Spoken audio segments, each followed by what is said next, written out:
balekebwa emabega olw'ekikula kyabwe ng'abantu abasinga balowooza nti abantu bano olw'ekikula kyabwe tebeesobola kukola bantu balala be bakola.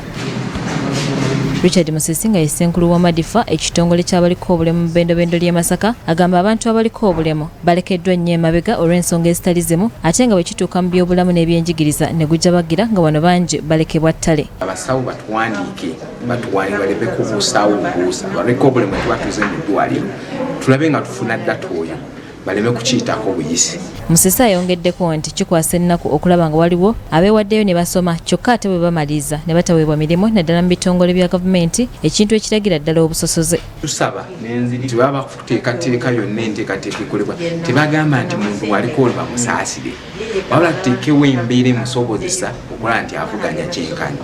Bakansala babaliko obulemu ku mutendera gw'eggombolola nga bakulembeddwa Munnalubwama Juliet bagamba nti nabo basanga okusoomoozebwa olw'obutafiibwako nga ne ku bitebe bya disitulikiti ebyenjawulo terina bugaali bw'abalema obuyinza okubayambako mu by'entambula.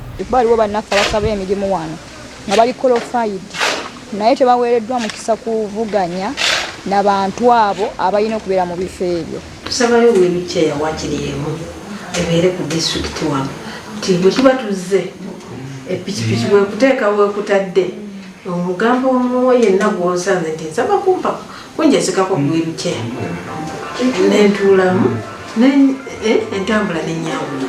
Ssentebe wa disitulikiti y'e Kalungu Nyombi Mukiibi Kamad alaze obwennyamivu olw'abantu abaliko obulemu okusoomoozebwa kyokka nga ne bibasoomooza si byangu byakumanya okuggyako nga babyeyogeredde n'abasuubiza okukola ku bimusabiddwa. Mwaka guno ogw'ebyensimbi okujja okutandika omupya tujja kusala amagezi tufune waakiri obugaali bubiri abantu baffe abaliko obulemu nga bazze ku disitulikiti bwe bayinza okukozesaako nga we bali awo nga tebabututte ng'abantu ne basobola okwanguyibwa okutuuka mu woofiisi ag'enjawulo. Omumyuka wa Pookino Muwalimu Kato Abudala agamba nti kikwasa ennaku okulaba nga obumu ku buvunaanyizibwa bwa disitulikiti mulimu okuwa abantu b'omu kitundu emirimu kyokka yeewuunyizza okulaba nga ate emirimu bagiwako bamu na bamu ng'obuweereza obuliwo tebumatiza.